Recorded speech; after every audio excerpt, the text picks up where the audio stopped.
So much about success in business is having a narrow focus of where you help your customers and making sure they understand that. I had the pleasure of stumbling across and meeting Stephanie Hopkins, who is the probate title agent.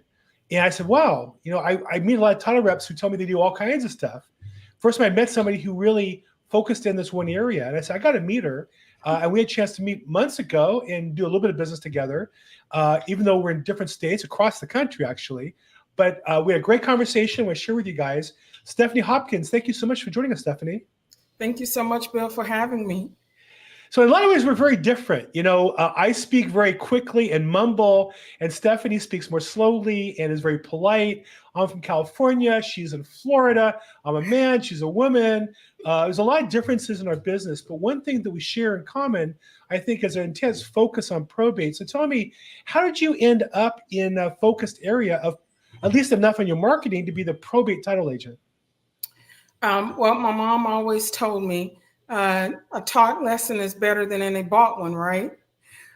So with that, I have experienced a lot of death in my life.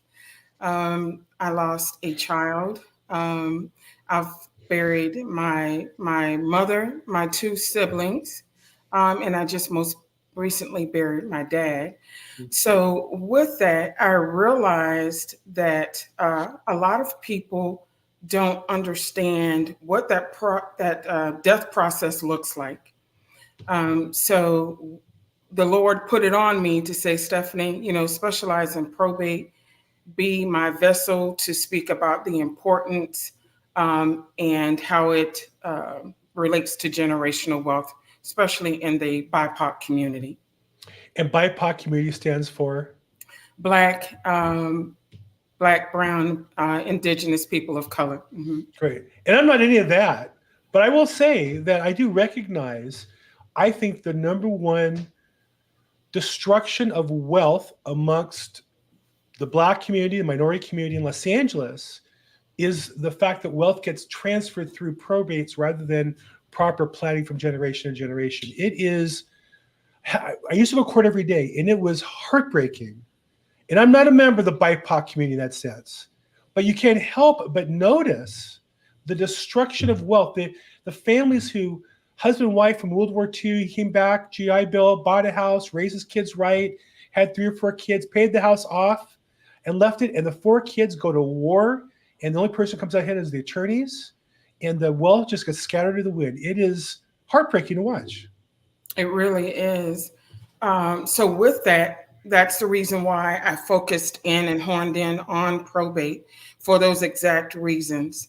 It's called a tangled title, actually. So when an individual passes away and they were the sole owners of the property, no other magic language used to transfer it to anyone, is considered a tangled title.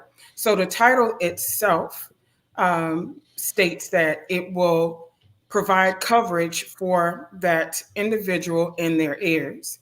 So what happens is people think, oh, okay, because I have legal ownership that I actually own this home, but you don't, because there's a deed involved as well. So the deed is the one that actually conveys ownership.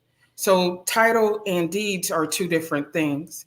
So because no one's name is on the deed, no one officially owns that home.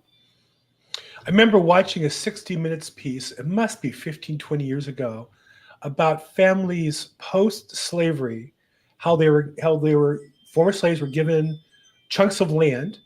And in those days, they had large families. So you had 8 or 10 kids, and they had 8 or 10 kids. Next thing you know, you might have 40 acres, but you have hundreds, literally in some cases, of heirs to the property. And because back in those days, the laws weren't even developed for estate planning like they are now, and nobody planned ahead, so much of that wealth in land got distributed to speculators and to land barons and I remember watching that thinking, well, that might be true. And it's sad, might be true 150 years ago, but I'm talking today in Los Angeles. There's a $800,000 house with no equity because they've been fighting over it for 5 years, and there's 4 siblings, and attorneys are all getting rich, and the courts are going on. I'm not talking about post Civil War South Carolina. I'm talking about today in the most modern country in the world. That wealth is being destroyed. So I know that you got called on to take action. What are some steps that people can take to keep that wealth within their family, and maybe also extend a little further? What can we do to help keep the wealth within those families to help build more healthy communities? Absolutely. So one thing that we can definitely to do is learn how to dance with death. Death is the inevitable. I don't know why we don't want to take care of the exit strategy in our lives, but it is the inevitable. So with that, we all need to sit down and have a conversation about our wants. Also draft wills, have trusts where it's appropriate, and make sure that we're all on one accord. That's where the confusion comes from, because we have our thoughts within ourselves, but we don't convey them on paper so others can see. So I always tell people, your will is like a genie, right? It comes alive and speaks your truth once you're gone.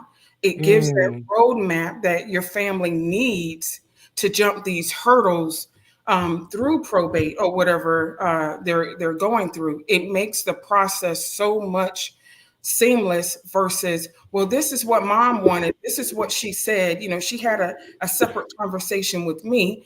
But if we all on one accord, it's all documented, we can get in and out of that court system. Just like you said, it gets eat up by court. But if we go in there with a game plan, then it's seamless. That going into court is not the time to have, you know, family therapy. That should be done way in advance, because it just eats up, like you said, the equity in the home, which is the generational wealth. So I totally agree with you on that. I've been in court so many times when the judge will ask a question and one of the family members say, well, I haven't talked to my sisters in 15 years. And I say to myself, if I was a TV producer, this is the kind of case I want to follow, because the drama is going to act out, whether it acts out after they pass and before, or when the will's read and distributed to everybody, or when you go into court. There's going to be drama. There's going to be something going on about the process. And again, depends what your goals are. But if your goal is to avoid additional family conflict and your goal is to pass the most wealth as possible, the time to manage these things is before you get to court. It's long before that point in time. So now you're in Florida and I'm in California. We have different rules, different procedures, but there are certain things that are consistent. In California, not legal advice, but business advice, I say to anybody who owns a property, owns a house in California, at a minimum, should have an estate plan. Most commonly will come along with a trust. Even if you don't care who gets your stuff, you're going to care that it not be wasted in court. You can give it to your charity of choice, or you can give it to your cat, but why let the state have a plan for you? What's the threshold that you recommend? Again, not that you're giving legal advice, but just giving good business advice and financial advice to families. What's the minimum threshold that somebody should consider a formal meeting with an attorney, getting a estate plan together, or is a will sufficient in many cases in Florida? Well, good question. It's really based off an ads needs basis. So trusts, again, this is not legal advice or whatnot. It all depends on your assets and if it warrants to have a trust. But I think a will is definitely the foundation for all, because there are some trusts that have pour over wills as well. And a trust is only as good if it is funded as well, meaning people create trust and they don't put anything in it. So it's pretty like a null and void type situation. But I think everyone would benefit from a will, because let's say, Bill, you have a toolbox, right? And you have kids, and there's one kid that wants this toolbox. But you say, well, you can have this toolbox, but then you end up fighting over it as well. So something just Right. as simple, keepsakes, Just write it down, make your vision plain. That statement is just not about business, but that's in everything that we do. So I think a will is very vital. And if it needs to be adjacent to a trust, then so be it if it's appropriate. So when you have family members or, excuse me, social friends who say, we have a property, we've been blessed to have some assets, and we want to start planning. What's the next step? Do you recommend a particular attorney, or is there a service, or how do you suggest people get started on the path of putting something down in writing? Well, I'm also a Legal Shield individual as well. So people feel as though estate planning is expensive.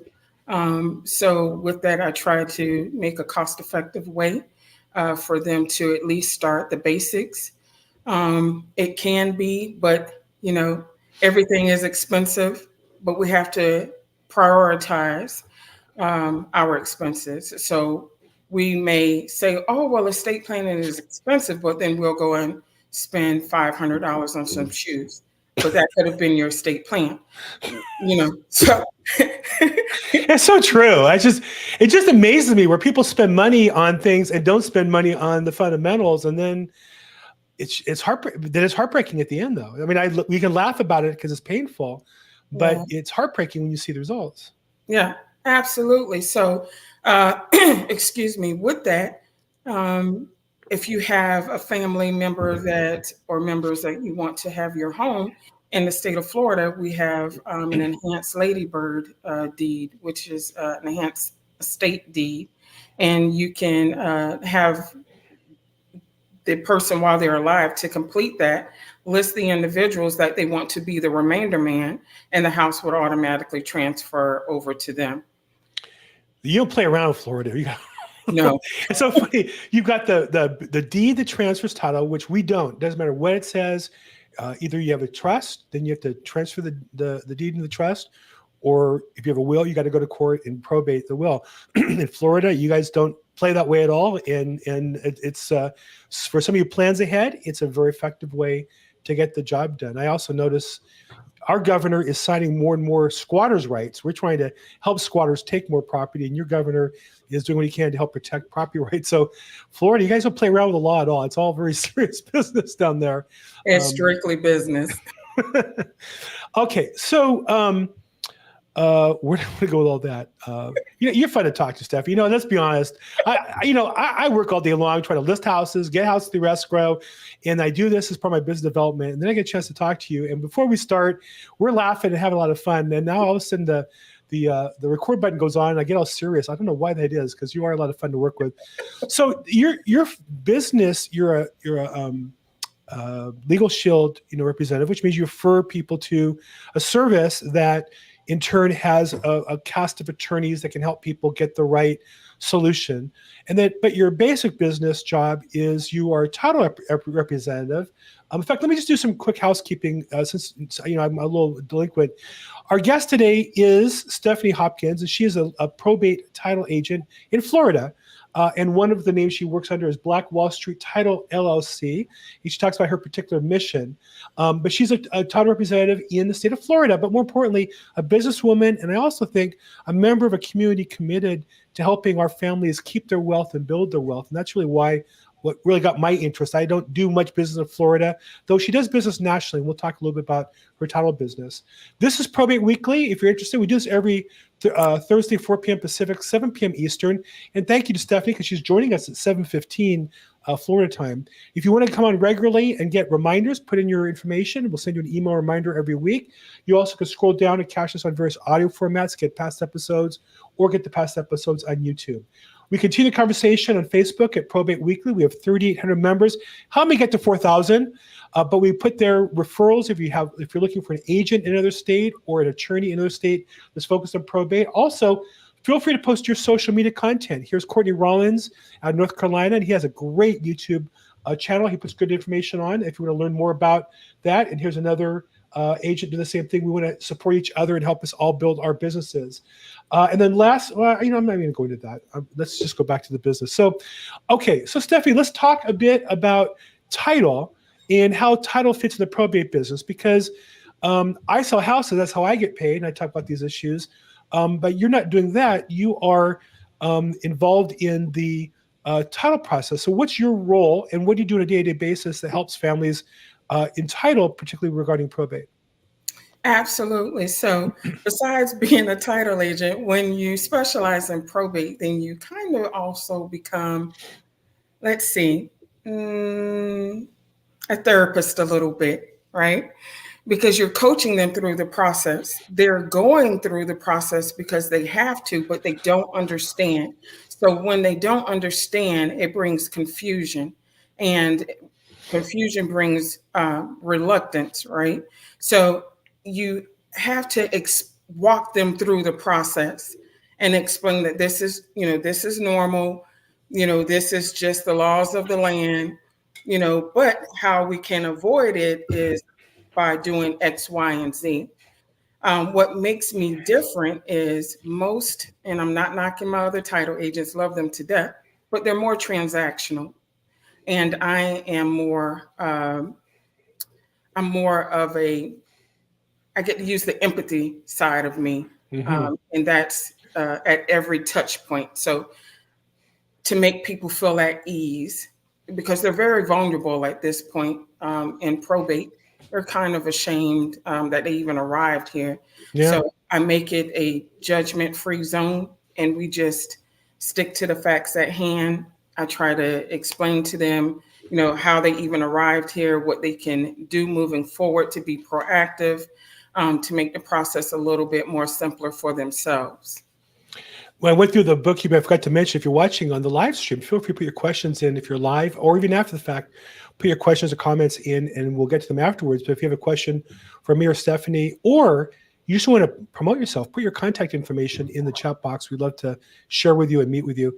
So you made a great point, Stephanie, about the shame that people often feel. I get that when I talk to families all the time. My mom passed away and she was 93 and the house is a mess. I want to sell it, but I'm so embarrassed and I have to clean it up before we can sell it. And now I'm the real estate agent, a little different than your position. So I'll say, nothing to be ashamed of. I mean, I'm 65 and I can barely keep my stuff together, and my wife. And when you're sick, you fall behind on those things. But more importantly, we can sell the property as is. We don't need to clean it up. We need to get out the valuables. We need to get the keepsakes. We don't want to throw things away that we can donate and help our community. But you don't need to do that. I'm the realtor. I can handle that for you. So what are some of the things that people call you about, they're ashamed about, that you can help them, that maybe a title agent not focused on this can't really help them with? Well, I do too offer that same service. Look at you smile on that. For those watching, you notice that? When we our service to people, it feels so pleasant, and she just lit up. I'm sorry, I didn't mean to interrupt you, but I just want people to catch that your smile just lights up when you talk about that. How does that feel to help people more than just writing a title policy, actually helping them change their life? I love humankind. I just love it because I understand the importance of of us being here. We are to generate wealth, pass it from generations to generations, to be fruitful, become many. I understand that and I embrace that. But when people encounter me, I'm kind of like a probate whisperer a little bit. They say my spirit makes them feel at ease. So that's one of my superpowers, I guess, as well as, like I said, my kindness and my ability to be relational and relatable, because as I stated, my father just passed as well. So I had to deal with his estate, but I made it smooth for my family and I. So that's what I try to bring to the table to others, to let them know I've been where you are. And I never say that I understand how you feel. You don't. I always say I can only imagine how you feel. And that helps out a lot too, because they're angry that they're here. They once loved their loved one, and now they're like, they left me in all this chaos. And I didn't know that my family would act this way, after my loved one has passed. So to give them, when they did not get the roadmap prior, I try to give it to them on the backside. So I want to share with you. I had a vision one time when COVID first happened. My wife was a cancer patient. Thank God she's beat it and cancer free today. That was a couple years ago. She was high risk and she had to get the COVID shot as soon as it was available. And in LA, one of the places they offered it was this huge church parking lot. When I say huge, I'm Jewish. We walked to synagogue. I belong to a large synagogue. We have 500 members. Mm-hmm. This church, it was like a basketball stadium. I mean, it was ginormous. The parking lot was like Dodger Stadium's parking lot. And so they had 15, 20 rows of cars like us, 20 deep, waiting in line to get, at that time, COVID shots, I think it was, or I remember what it was. I remember thinking, what if the pastor said to everybody in this congregation, everybody here has to get a will, and if you have property, you got to get an estate plan, and we're going to have a line of volunteer attorneys, and just pre-fill out your basic information, hand to the front of the line. At the back of the line, we'll print out, sign it, notarize it, and be on your way. How many thousand people could we write one day? Now I know it's a long shot to make all that happen, but if that can't happen, how about you and I, Stephanie, inspire other people in real estate, other financial professionals, to take a service approach to this rather than just how can I get paid, and try to teach people and inspire people and encourage people to open up and encourage people to be empathetic. And what kind of a difference could we make if we got an army of people, 10, 15, 20 people together nationally and really talked about this issue on a regular basis? What could we do? I love it. That's my vision. Yeah, I love it. As you well know, when we talked a few months ago, that I am blessed to even to be here because I almost lost my life to COVID. Mm-hmm. So that was an eye opener for me, not so much for me as a person. It's because I love my family, and I wanted to make sure my family was taken care of. So with that, to be candid, I didn't even have all of my stuff together. I had a portion of it, but not all of it. So it took me about 6 months to recover on oxygen therapy and everything. My voice, this is not my voice. This is actually COVID voice for 2021. And once I got well, I made it my mission to make sure that I spoke about this secret that we have in this community where we don't talk about it. And that is so true about COVID. Imagine all the people, Bill, that have most recently bought a home or have been in their homes and had no wills. Just imagine how that flooded the whole financial institution. I mean, not just the families, but how it impacted the whole financial institution itself. And I spoke at a lunch and learn at a realtor brokerage, and I challenged them. I said, you're the first on the infantry line with your clients, encourage them to say, hey, I understand, whatever reason you purchasing your house, be it, a better school, rent too high, but look at it as a wealth multiplier, your home as a wealth multiplier, that you're walking into, you're getting the keys to the kingdom. And it's hard these days getting a home and qualifying for one. So why would you want a small technicality of not having a will to wipe out your whole generational wealth and potentially make your family homeless? Oh, so we both have our mission we're working on together here, and I'm glad to be part of your army or have you as part of my army, however that works. I don't know who outranks each other on this one. Maybe I'll be the West Coast sergeant, you'll be the East Coast sergeant on this one. So let's talk a little bit about in the title business. Do you, I know here in California, I have a title, different title companies, and they have like a tool where I can look up my client's property profile and see how they hold title and see, did they deed it into a trust? Do they take the deed as, Mary and Joe Smith, or does it say the trust of Mary and Joe Smith or the Mary and Joe Smith Family Trust? Do you have such tools that the realtors that you work with have a chance to access to check their customers. Because I say to my real estate team, find out if your customers have a trust or not. If they don't, call them up and say, hey, I just noticed the public record information on your title is in your names. Have you guys not been made aware of the importance of having a family plan, and usually including a trust when you own property? Do you have a tools like that, or are there systems like that in your market area that you can help realtors with? Just like you stated, the public record is what we use. And if a realtor asks me, I'll go and look for them. But other than that, I refer them back to the public records where they can see the deed, the prior deed, and how it's conveyed. I just look at the MLS. Actually, we have a public record little tool in our MLS. I just put in the property address, boom, pulls it up, and then I can download the profile, and it has the history right there. And I can email to the customer, hey, congratulations, I see you deeded it in the trust, back in the trust. It looks good from where I sit. You might want to double check yourself, but based on my assessment, you're in good shape. I think it's really important that we do that as agents. Let's talk a little bit about, I don't know if you get often involved with elderly and conservatorships and dementia and memory issues. Do you see more of that as part of your business as a title representative, where there's questions about that or people taking steps to avoid those problems? I don't get too many elderly, but I do love them to death, literally. I actually trained or was in the process of training to be an ombudsman, which protects the interest of the elderly in nursing homes. As my background is I have a bachelor's in healthcare administration. So I do have a soft spot for our elders, but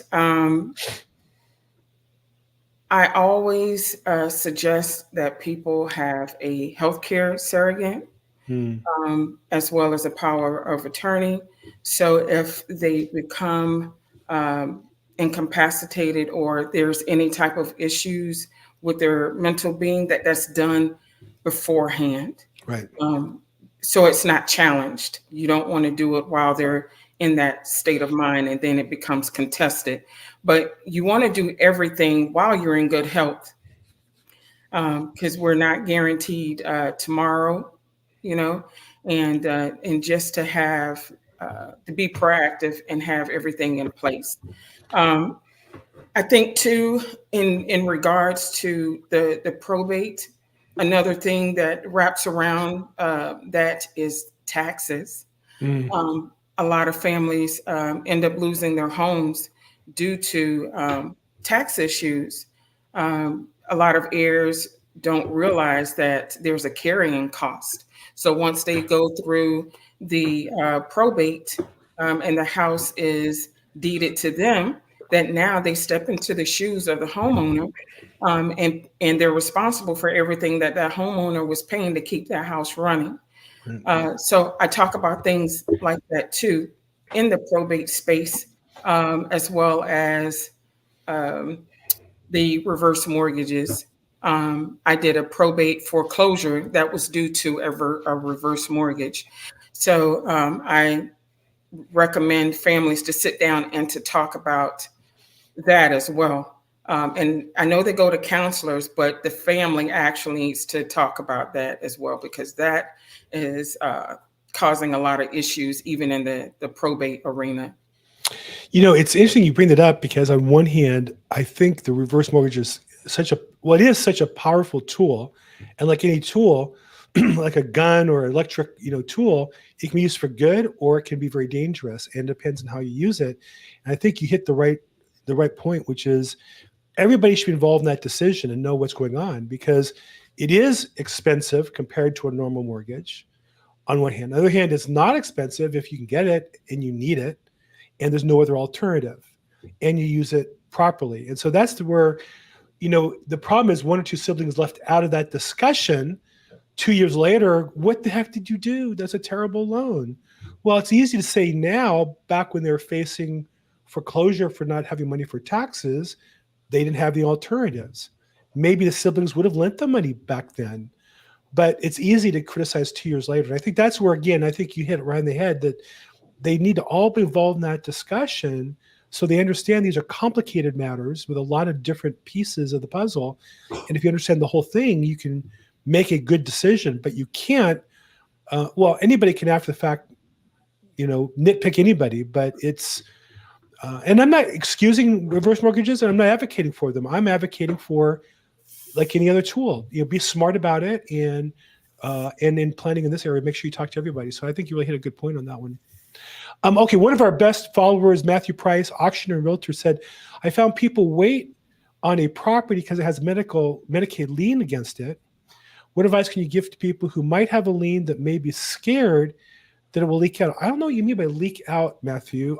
I think that what he's speaking to, Medicaid is a government program like Social Security for people who can't afford other insurance. And oftentimes what happens is at the end of life, they get certain health care given to them. But then when they pass, the government sends a bill and says, oh, you passed and you have a property. Well, we want to collect. And so there are state plans where you can deed the property, let's say from one spouse to another or from the spouse to the trust. There's different ways to avoid that tax or that cost if you plan ahead. If you don't plan ahead, sometimes people are scared. Well, we don't want to sell the property because then the state will find out and bill us for it. And I can assure you, they're going to find out and they're going to bill you for it and they're going to get paid, just how it is. So I don't know if that answers your question, but I would say to any family, Medicaid liens is yes, it's a problem once somebody's passed, but it's just another reason why we should plan ahead, because you can qualify for Medicaid and still own the property and still provide for the surviving spouse or kids without losing everything. Do you have experience with Medicaid liens, Stephanie? We do come across Medicaid liens, and any governmental lien is tricky because they want their money. That's the government.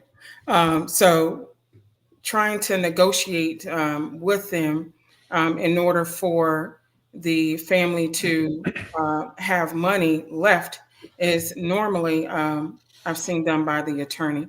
The property that I just most recently did, it had a Medicaid lien on it. So the attorney, of course, all the funds from the sale of the property was put into the attorney's trust.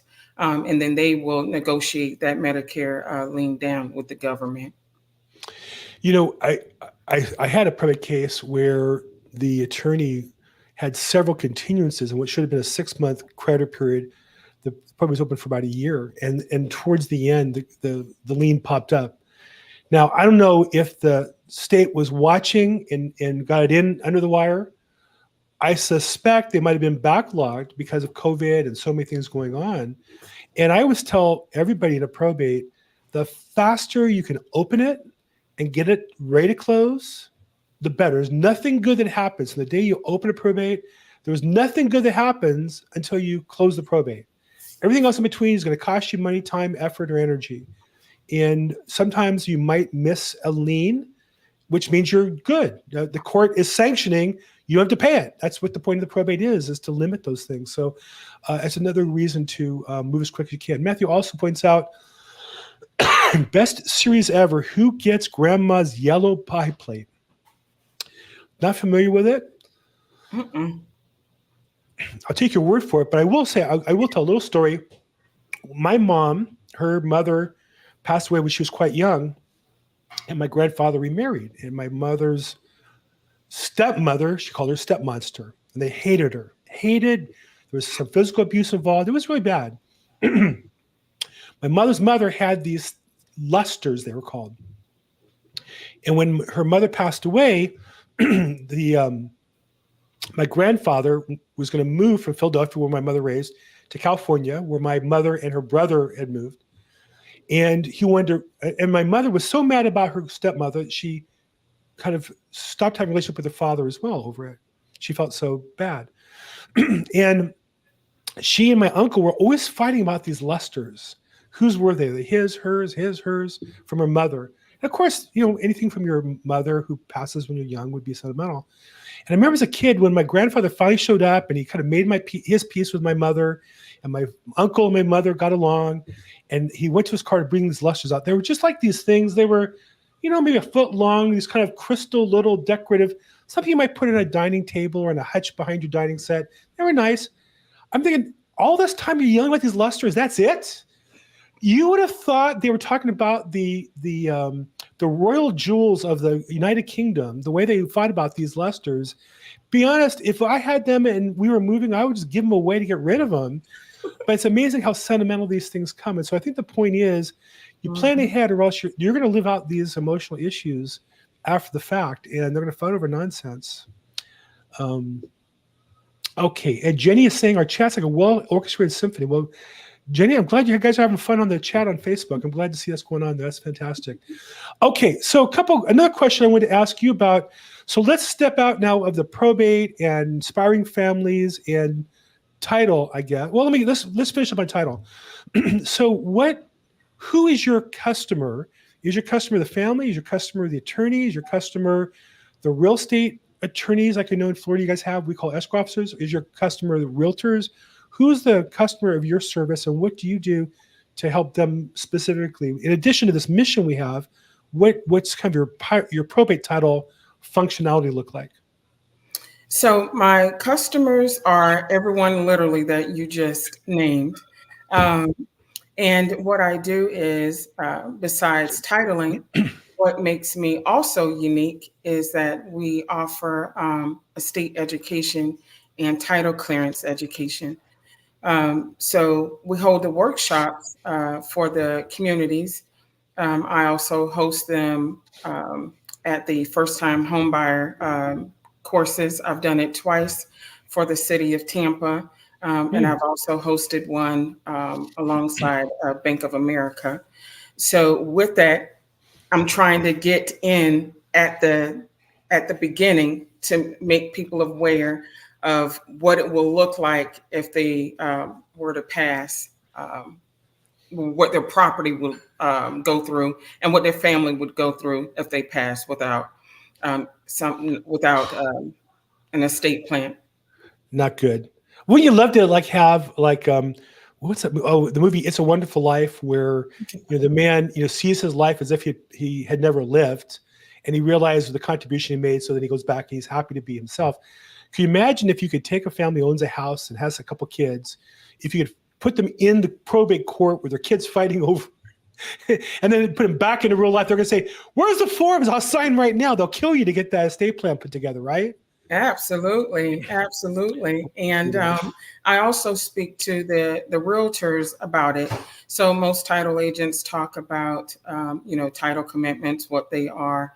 But I talk about the tangled title issues and how they could mention this to their clients ahead of time. And some title agents, and some realtors are actually excited about it as well, because oh my God, I experienced that, with my family or whatnot. So I'm excited to be a part of all of the community wealth building that we're having. We're having another seminar here, April 13th at one of the public libraries, and I'll be there alongside one of our Florida representatives to discuss the importance of estate planning. But I'm going to tell you this, I attended a heirs property conference via Zoom held by Boston Law College. And this is such an issue, Bill, to the point that the HAC partnered with Fannie Mae to do their own quantitative findings of how it's affecting the residential air properties, how it's affecting the residential arena. And that's when it's a problem, when you have Fannie Mae, and even Wells Fargo did their own control study as well.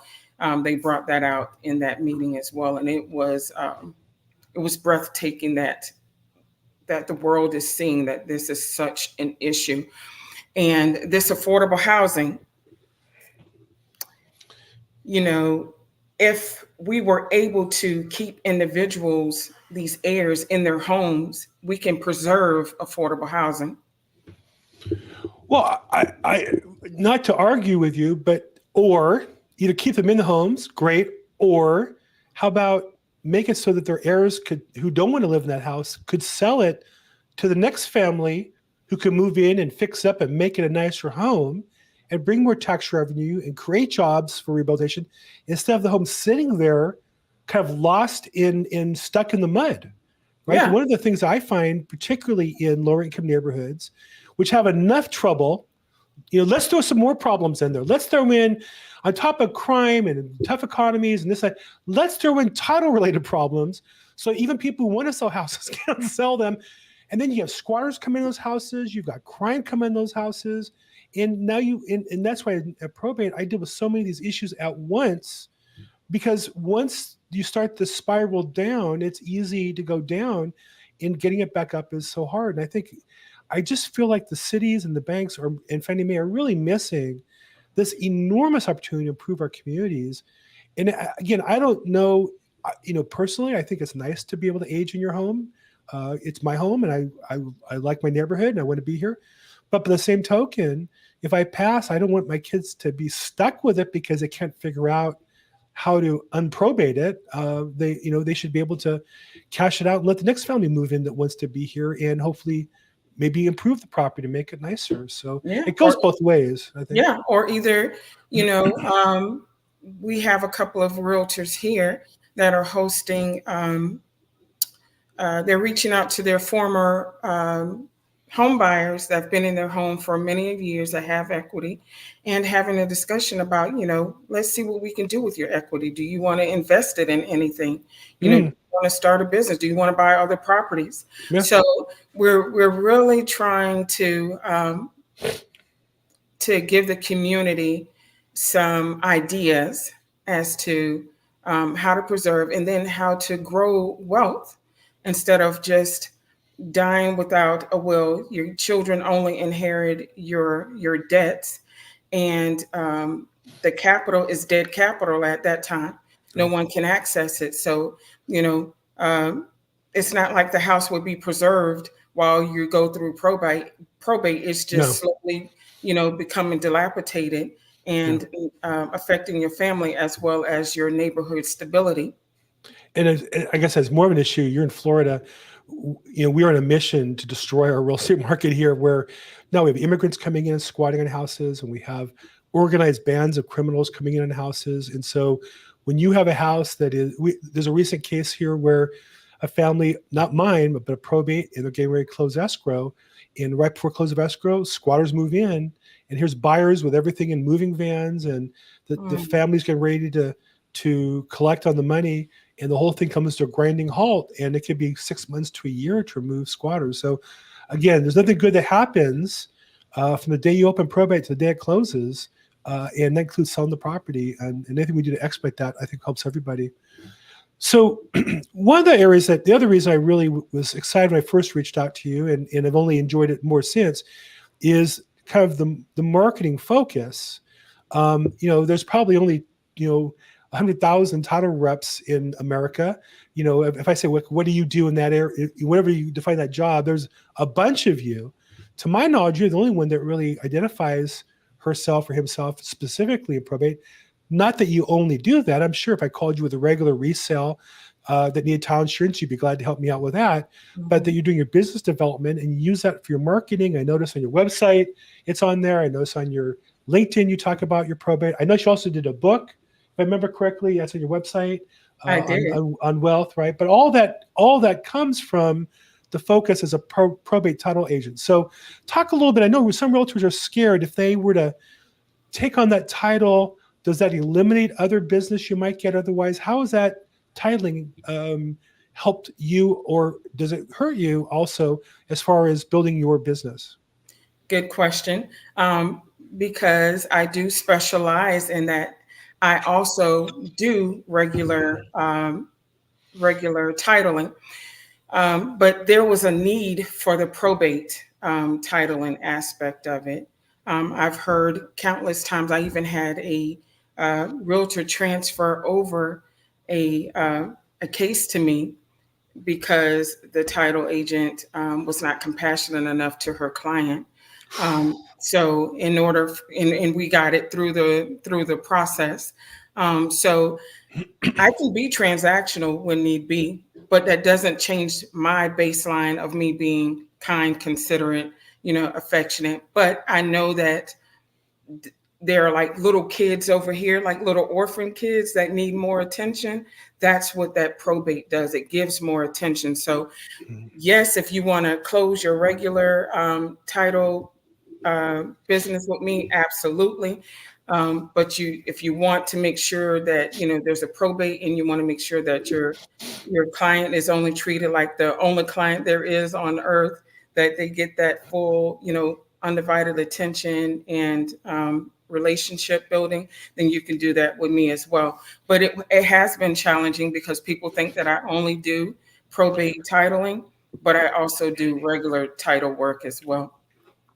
Within the probate space, do you have particular vendors you work with more consistently? Certain title attorneys, I think you would call them in Florida. Do you have particular attorneys that you work with to help with the probate counseling and process as well, that for people get tangled title issues and need some help with that? No, I am open to the public. So whoever needs me, I am there. There's really no exclusive. I don't have any exclusivity with anyone. It's just if you need my help and I have that capacity to do it, I will do it. But going the other way, if I said to you, gee, who do I use for my, real estate title attorney? Is there particular ones that you work with or have had, are you able to recommend for the right case, based on where you are, this would be the right person to work with on? Yes, I do have a couple that I work with, and that I would recommend if warranted. They share the same value, the same mission, Right. and we have the same vibe. So yes. Attorneys as well. Do you have particular attorneys that you are able to refer people to? They have legal questions. Yes. Yeah, I think that's important too. That I tell people, it's also, as a realtor, it's also with like mortgage companies. I work with a lot. Now, most of them aren't any good. So I have a big list of people who are no good. I have a small list of people who are really good. But importantly, let's find the right one for you on this particular case. And that could depend on what county you're in, depend on your situation, the amount of assets we're talking about. So that can vary for quite a bit. So what do you do I know you're speaking a lot, and I know you're working with one of my good friends, Melanie Hands, the probate nurse. Yeah. So what do you do for business development? Do you have a particular plan of action or a certain set of activities you do regularly, or how do you handle the activities to build your business? Well, like you said, I do a lot of speaking. I do a lot of networking. Go to a lot of the elderly programs that they have too, vendor meetups, and people get intrigued by the probate title name. So I get to do all those things to promote myself. And one of the things you have is a book, and I want to make sure that we put the link up there if somebody's interested. The book is May Talk. Talk a little bit about that. Yeah, so the book is a financial literacy book that is geared towards the BIPOC community. It talks about with all things come with change, right? So with that, you have to have a changed mind. So with the changed mind, you can. Whoa, hold on now. That was a nugget. We just ran right by that. One more time. I feel like you said that before. Go ahead. Oh, yeah. So everything comes with a changed mind. So you have to change. You can't go into something new with an old mindset. It just doesn't work. It's just like putting a peg into a square space. It won't fit. So when you want to invoke change, it first has to begin within you. You have to be sick and tired of being sick and tired of something. And only you can make that change. I can talk about it all day long and want that change for you. But until you realize that you have that accountability about yourself and say, you know what, I really need to make this change in order to get to the next level, then that's what you do. So that's what we're talking about in the financial literacy book, is that first you have to change your mindset. You have to gain this relationship with money and understand that money is a tool. We talked about tools earlier. We're given tools all the time. Time is even a tool.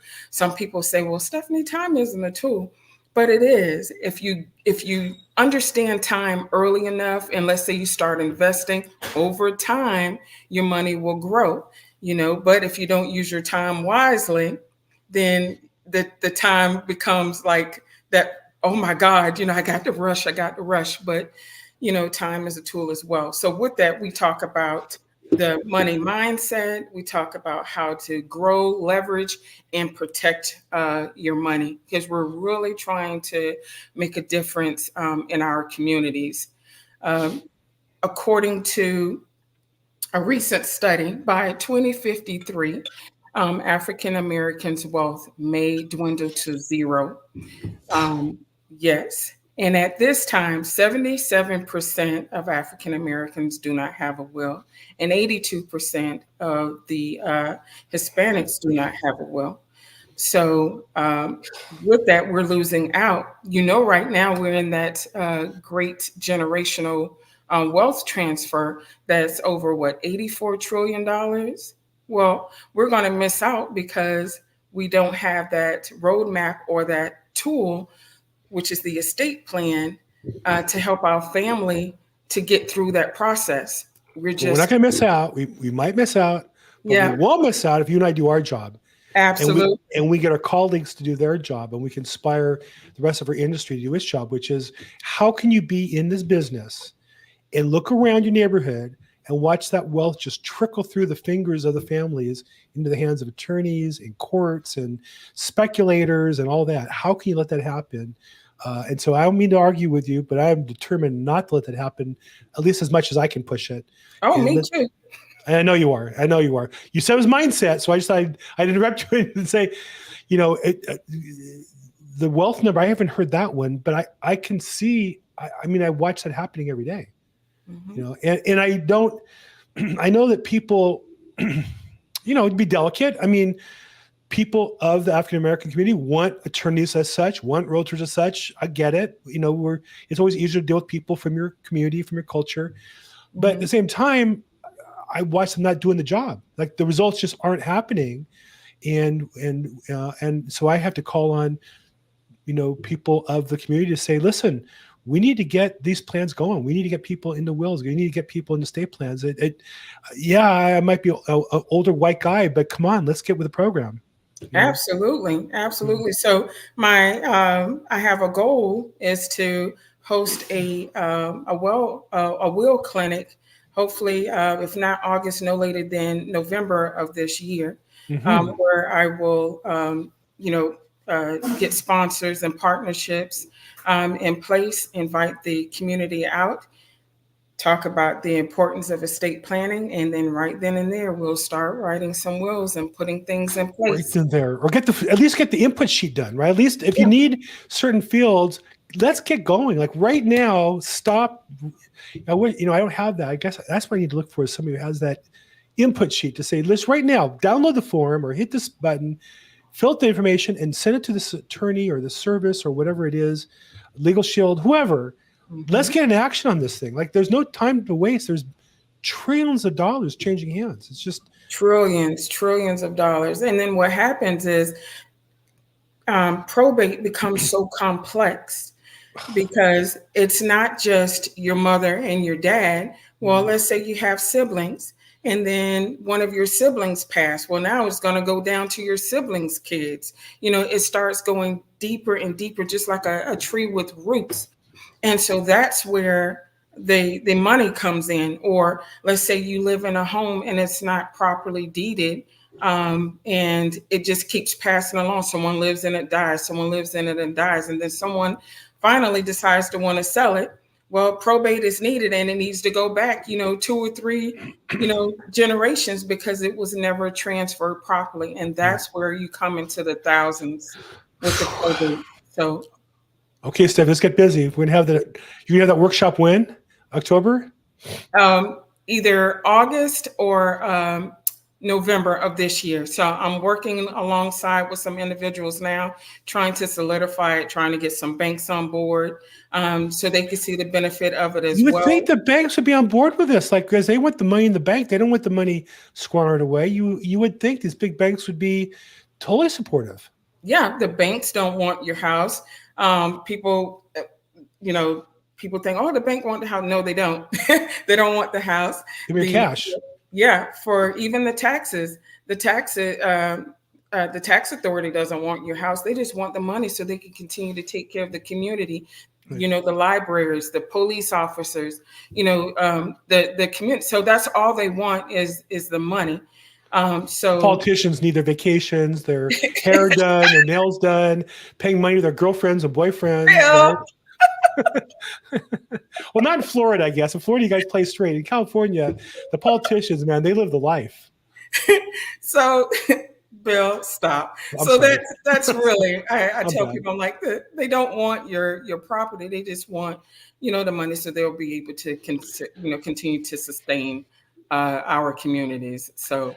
Well, please circle back and invite my community. Let me know, and I'll post it in our Facebook group and invite people. I have a lot of friends in Tampa, as you know. Steffi's one of them, and I have other friends beside her down there. I'm going to be in Florida in October, though. I'm going to be in Southeast Florida. I'm going to be in Miami for a convention, but I go to Florida a couple times a year. So, but let me know, and we'll try to promote that, and we'll come back here maybe and have you jump in if maybe do a quick shout out to invite people or something like that. Okay? Yes, I would love it. Thank you so much. Okay. Well, look, Stephanie, always a pleasure to chat with you. It's just you're just a real treat. I often ask myself before I start the question, what's the goal here? What am I trying to do? What am I trying to get across? Because often with attorneys, it's something very specific or technical. And with you, I just like to hang with you. It's just we have a fun time. So I just do appreciate so much your positive outlook and the joy you bring to the business, the mission. I think you also challenge me and challenge us to up our game, to be customer focused and understand that we have a mission to complete, and we're working on it. We're not done yet today, so let's keep working on it together. Okay. All right. Sounds like a plan. Okay. It's Stephanie Hopkins. If you want to follow up with her, Stephanie-Hopkins.com. And there's a picture of her. If you want a copy of her ebook, click on that. It'll give you all the details for that as well. This is Probate Weekly. We get together every week, Thursdays at 4 p.m. Pacific, live, 7 p.m. Eastern. You can sign up for reminders by hitting probateweekly.com, putting your email address, or scroll down and get us on audio format or past episodes on video format. And then continue the conversation on Facebook, probateweekly.com. We've got up to 3,800 members. We look for referrals there for out-of-state transactions, attorneys, realtors, as well as post your probate-related content. In fact, Stephanie, make sure you post your upcoming event when you get the date set there. We can get people to turn out in the greater Tampa area, because we've got a lot of people on Probate Weekly and overall in Tampa. So thanks again to Stephanie. Thank you, everybody else, for being on the call today. As always, make today your best day ever. Thank you, everybody.